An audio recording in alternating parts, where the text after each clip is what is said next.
He dumped me after I asked for an open relationship. Hi, true story. My name is Mo, and I honestly never thought I'd be the type of person to send in an email like this. But after the last couple of weeks I found your channel on YouTube, and it just felt like a sign.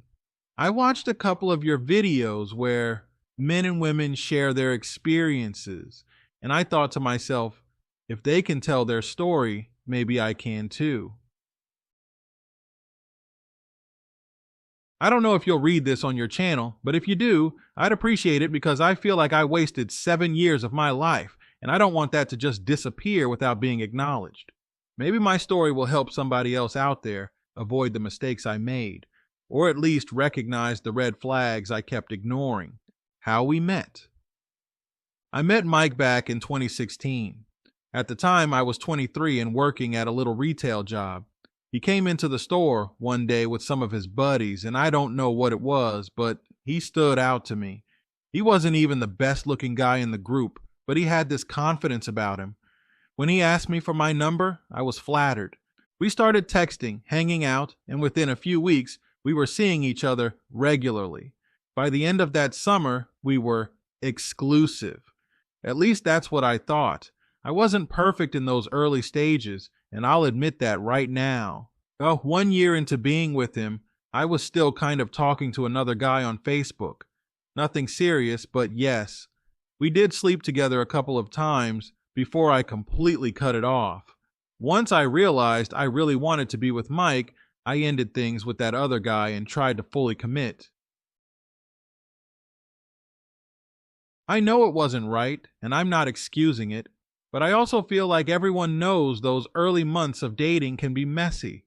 People keep their options open. People are talking to multiple people until they really know for sure. That's what I did.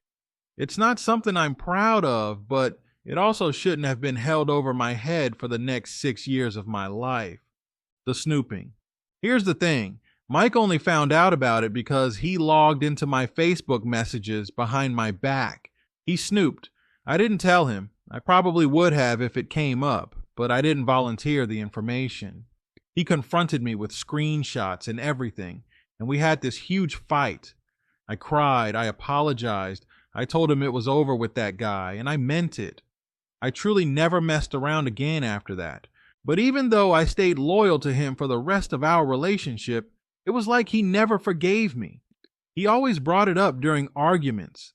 Anytime I did something he didn't like, he'd throw it back in my face, waiting for the ring. Fast forward a few years and we were still together. I moved states for him. I left my family and friends behind in Michigan and came all the way to Kansas because I thought he loved me, because I thought he was going to marry me. But the proposal never came. Year after year, holiday after holiday, birthday after birthday, no ring. I was patient at first, but after 5 years, I started to feel like I was wasting my time. 7 years in, I felt humiliated. Like, how can you date someone for that long, live together, share your life with them, and never commit? Moving in. Here's the kicker. I had just officially moved in with him. I'm talking 2 days before everything blew up. I was trying to prove to him that I was serious about our future together, but instead of being supportive, the first thing he told me was that if I wanted to stay there, I'd be responsible for the electric and water bill. I'd been there for 48 hours, and he was already putting conditions on me living with him. I should have seen the writing on the wall right then. The joke that ended us. One night we were having this casual conversation about relationships, marriage, and all of that. Out of frustration, and maybe even desperation, I made this stupid comment about wanting an open relationship. But the truth is, I wasn't serious. I thought maybe it would wake him up. Maybe he'd finally realize that I was tired of waiting for him to commit and propose. I thought it would make him fight for me, or at least think, damn, I could lose her. But instead, he completely flipped. He didn't take it as a joke. He told me to pack my things and get out of his apartment. 2 days after moving in, I was suddenly homeless. The neighbor incident. Since I had nowhere to go, I ended up crashing at the neighbor's place. I thought it was just going to be for the night. He offered me the couch and I was exhausted, so I went to sleep. But when I woke up in the middle of the night, I realized the guy was fully nude and rubbing my leg. I freaked out. I hit him, shoved him off me, and ran out screaming for Mike. But when I told Mike what happened, he didn't believe me. He said he was sure I slept with the neighbor, that it was convenient for me to run to another man's arms the minute we broke up. To make it worse, the neighbor lied and said we did have consensual sex. He even said he'd take a lie detector test to prove it. I was devastated. Not only had I been kicked out, but now I was being called a liar on top of it. Going back home. In the end, my mom had to drive all the way from Michigan to pick me up. I felt like a failure, like a little kid who couldn't handle her own life.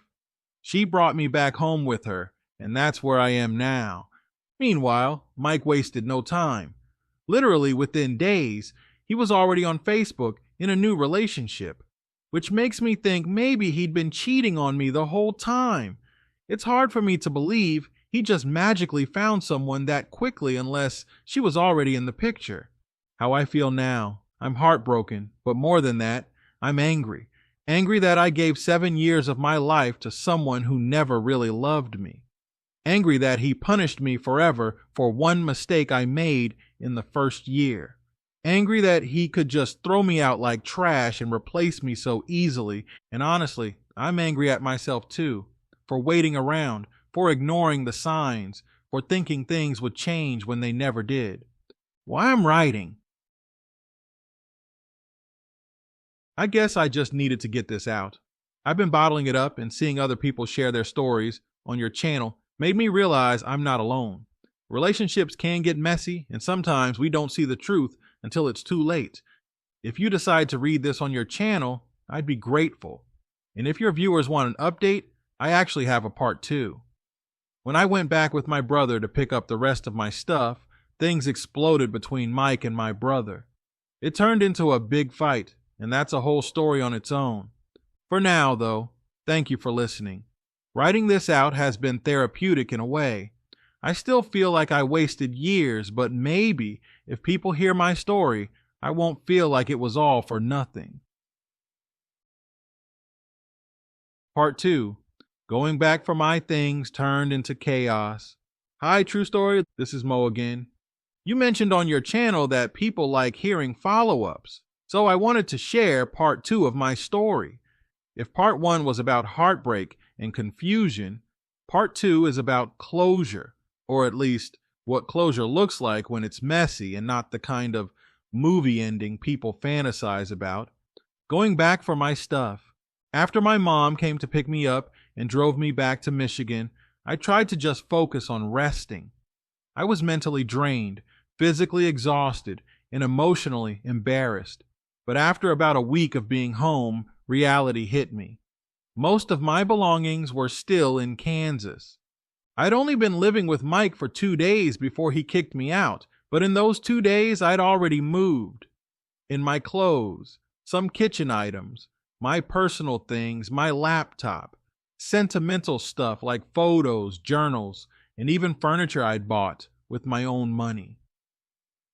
The thought of him having control over all of that gave me anxiety.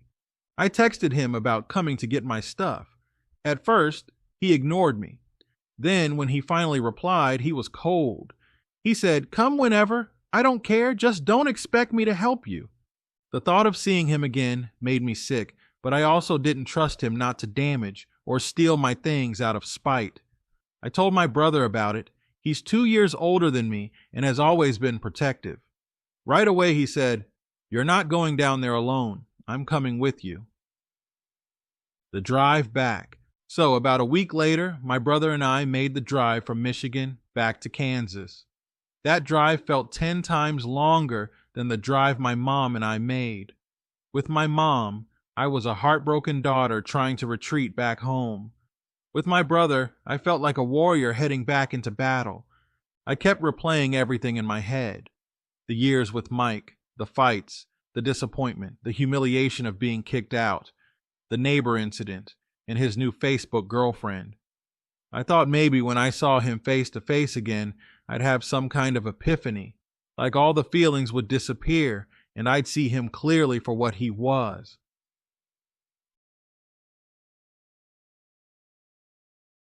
My brother kept trying to keep the mood light on the drive. He cracked jokes, told me stories, and reminded me that Mike was just some guy and not worth crying over. He didn't get it, though. Mike wasn't just some guy to me. He was 7 years of my life, my 20s, my plans for the future. He was my mistake, yes, but also my comfort zone for so long. Arriving at the apartment. When we finally got to the apartment complex, my stomach was in knots. I didn't know if Mike would be hostile or indifferent. I didn't know if his new girlfriend would be there. All I knew was that I wanted my stuff and I wanted to leave. Mike was already standing outside when we pulled up. He leaned against his car with his arms crossed, sunglasses on, trying to look calm and unbothered. But I know him. He was tense. I could see it in the way his jaw was clenched. "Here for your crap?" he said like it was nothing. "Yeah," I answered, trying to keep my voice steady. The tension builds. My brother got out of the car and walked over with me. Mike immediately narrowed his eyes at him. "You needed backup?" he sneered. My brother shot back, "She's not dealing with you alone." Right then, I knew this wasn't going to go smoothly. I tried to diffuse it. "Let's just get my things, okay? I don't want any drama." We went inside, and to my surprise, most of my stuff was still there, but it was thrown around carelessly, like he had no respect for it. My clothes were in trash bags, my boxes were half open, and some things looked broken. I started gathering what I could, and my brother began helping me carry boxes to the car. That's when Mike started with the comments. "Funny how you didn't need him when you were sneaking around with other guys.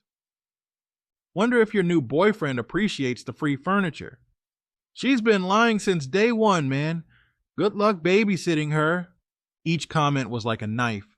I tried to ignore him, but my brother doesn't have that kind of patience. The fight. After about the third or fourth jab, my brother snapped. He turned around and got in Mike's face. "You don't talk to my sister like that," he said. Mike smirked and said, "Or what?" That was all it took. My brother shoved him. Mike shoved back. Next thing I knew, they were swinging at each other in the living room. Furniture got knocked over, a lamp broke, and I screamed at both of them to stop. It was chaos. Two grown men fighting like teenagers while I stood there crying, trying to pull them apart. Finally, I managed to get between them. My brother was fuming, his chest heaving. Mike was red-faced, with a cut on his lip. Both of them looked ready to go another round. "Enough," I yelled. "This is exactly why I didn't want to come here alone. You two are acting ridiculous. Leaving for good." We managed to get the rest of my things out while still exchanging glares and harsh words. My brother refused to let Mike get the last word, and Mike refused to show any sign of weakness. It was toxic, and I couldn't wait to leave. When the car was finally packed, I looked back at the apartment one last time. That place represented everything I'd sacrificed, everything I thought I was building, and now it was just a pile of trash bags and bad memories. Mike stood in the doorway with that smug look on his face. He didn't apologize. He didn't ask me to stay. He didn't even say goodbye. He just stood there, arms crossed, like he'd won. But in that moment, I realized something. I wasn't the loser. He was. He was the one who couldn't forgive, couldn't grow, couldn't love me the way I deserved. I wasted years, yes, but I also learned the hardest lesson of my life. Processing the aftermath. On the drive back, my brother kept checking on me. He asked if I was okay, if I regretted going, if I felt closure. And honestly, I didn't know how to answer. I didn't feel closure in the Hollywood movie sense. There was no apology, no heartfelt goodbye, no hug at the end. But I did feel like a chapter had closed. I had my things, I had my family, and I had the truth. Mike was never going to be the man I thought he was. Back in Michigan, I unpacked my things slowly, each box feeling like I was peeling off another layer of my old life. Some items made me cry, others made me laugh. It was bittersweet, but it was mine again. Reflections. Looking back, I realized I was holding on to a version of Mike that didn't exist anymore, or maybe never existed at all. I stayed because I was scared to start over, because I wanted the fairy tale ending, because I thought my loyalty would eventually be rewarded, but loyalty without reciprocity is just self-destruction. Mike replaced me in days, but I'm the one who came out with growth. I'm the one who realized my worth. I'm the one who has a family that will drive across states to protect me. Final thoughts. So that's part 2 of my story. It wasn't glamorous. It wasn't tied up with a bow. It was messy, loud, and painful. But it was real. If anyone watching your channel takes anything from my experience, let it be this. Don't wait around for someone who won't commit. Don't let your mistakes define you forever. And most importantly, don't let someone else's inability to love you convince you that you're unlovable. I'm still healing, but I know I'll be okay. And maybe someday I'll even laugh about how wild it all was. For now, I'm just thankful I made it out, with my dignity mostly intact and with my family by my side. Thank you again for letting me share. Writing this feels like another step toward moving on.